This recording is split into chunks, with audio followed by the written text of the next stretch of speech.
सुप्रभात बच्चों, आज के वीडियो वर्ग में आप सभी छात्र छात्राओं का स्वागत है। आज के वर्ग में हम शब्द निर्माण अर्थात शब्द रचना विषय पर चर्चा करने जा रहे हैं।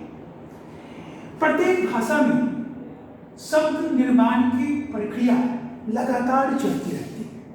वास्तव में मूल शब्द की संख्या कम है और इसीलिए नए नए शब्दों के निर्माण की आवश्यकता पड़ती है।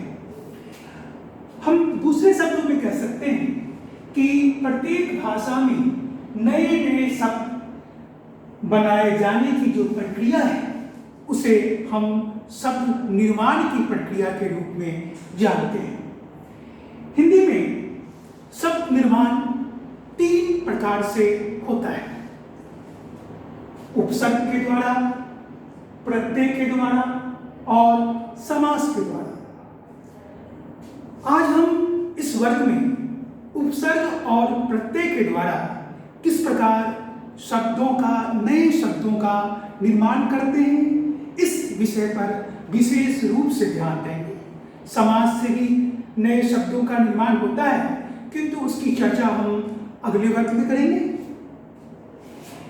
सबसे पहले हम ये देखेंगे कि उपसर्ग से शब्दों का निर्माण कैसे होता है।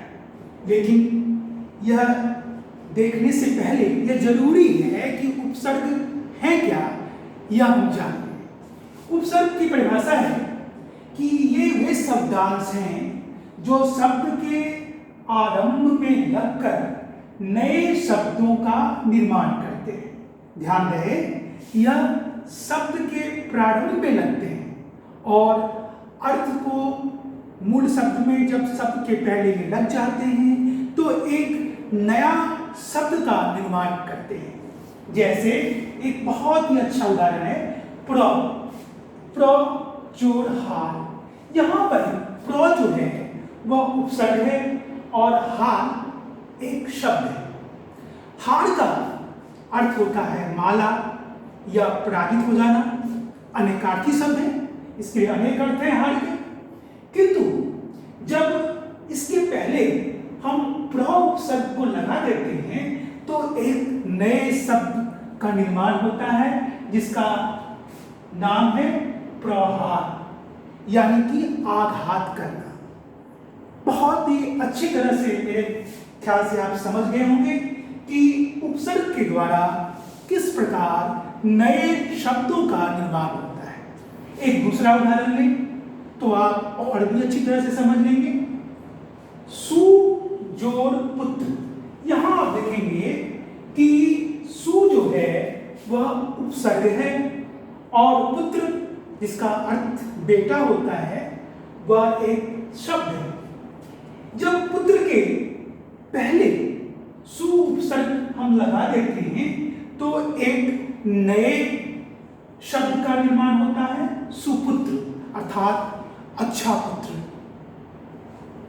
इस प्रकार हम कह सकते हैं कि उपसर्ग से हम नए शब्दों का निर्माण करते हैं और इस तरह हम मूल शब्दों में उपसर्ग को लगाकर नए नए शब्दों का निर्माण करके हम अपनी भाषा की क्षमता को बढ़ाते हैं, नए शब्दों का ज्ञान बढ़ता है। अब चलेंगे हम प्रत्यय के बारे में देखेंगे कि प्रत्यय से किस प्रकार नए शब्दों का निर्माण होता है। प्रत्यय से शब्दों का निर्माण किस प्रकार होता है, यह जानने से पहले यह जरूरी है कि प्रत्यय की परिभाषा को हम अच्छी तरह समझ लें। प्रत्यय ऐसे शब्दांश होते हैं जो शब्द के अंत में लगकर उसके अर्थ को नया रूप देते हैं या उसमें विशेषता लाते हैं। उदाहरण देखिए, दूध जोड़ वाला। यहां पर दूध जो है वो शब्द है और वाला प्रत्यय है। आप एक बात का ध्यान रखेंगे कि जहां उपसर्ग शब्द के पहले लगता है वही प्रत्यय शब्द के अंत अब दूध शब्द में जब हम वाला प्रत्यय को लगा देते हैं तो यह दूध वाला हो जाता है। उसके बाद एक दूसरा उदाहरण भी हम ले सकते हैं जो बहुत ही आसान है और आपको समझने में बहुत आसानी से आपसे समझ सकते हैं। खेल जोर औना। यहाँ खेल एक शब्द है, खेलना जिसे कहते हैं आप, और औना ये प्रत्यय है। जब खेल के अंत में औना प्रत्यय लगा देते हैं तो एक नए शब्द का निर्माण होता है और वह है खिलौना। इस तरह से हम देखते हैं कि शब्द निर्माण उपसर्ग और प्रत्यय से किस प्रकार होता है। हमें एक बात और भी जान लेनी चाहिए कि हिंदी में 3 प्रकार के उपसर्ग हैं।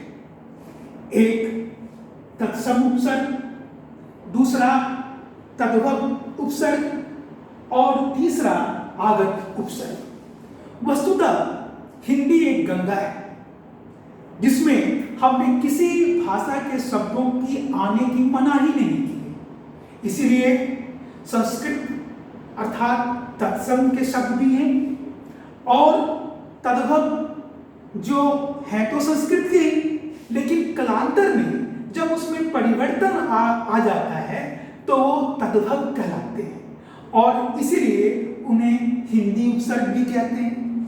और तीसरे उपसर्ग वैसे उपसर्ग होते हैं जो विदेशी, आगत का मतलब विदेशी, जो विदेशी भाषाओं से आए। हम जानते हैं कि हमारे यहाँ आक्रांताओं के आने के कारण, अंग्रेजों के आने के कारण, मुसलमानों के आने के कारण विदेशी भाषा का प्रचार प्रसार हुआ।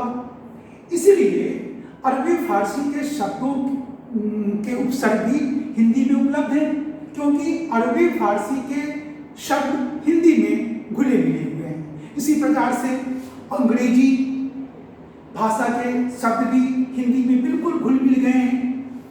तो ऐसे उपसर्ग जो विदेशी भाषा के हैं वो आगत अर्थात विदेशी उपसर्ग के रूप में जाने जाते हैं। जैसे एक तत्सम उपसर्ग का उदाहरण मैं बताता हूं।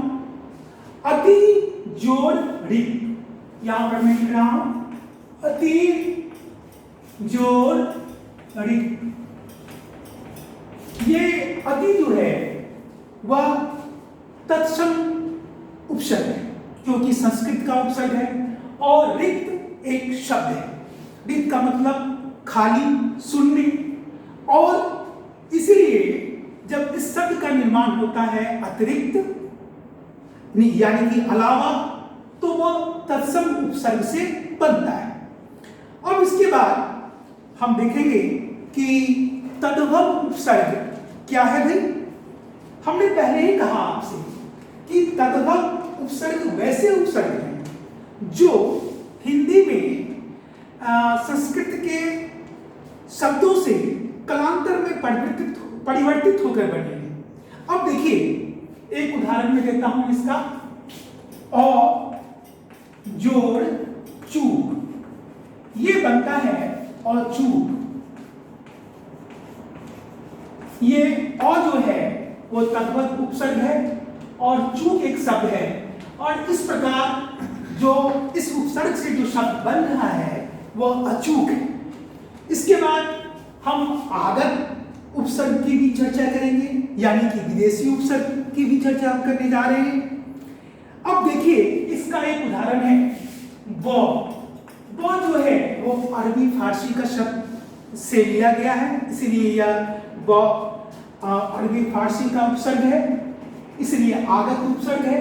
और यह नाम में जब हम इसको लगाते हैं तो ये बन जाता है ब नाम, यानी नाम सहित। यहां आप देखेंगे कि ब क्या है, तो वह विदेशी उपसर्ग है और वह नाम के साथ लगकर एक नए शब्द का निर्माण करता है और वह बनाम है। इस तरह आज आपने देखा बच्चों कि उपसर्ग और प्रत्यय से नए शब्दों का निर्माण हम किस प्रकार करते हैं और अपनी भाषा में हम अपने शब्दों को किस प्रकार समृद्ध बनाते हैं। आज इतना ही, आज के लिए इतना काफी है। इसे आप अच्छी तरह से फिर से एक बार देख लेंगे। स्वस्थ रहिए, हंसते रहिए, पढ़ते रहिए। धन्यवाद।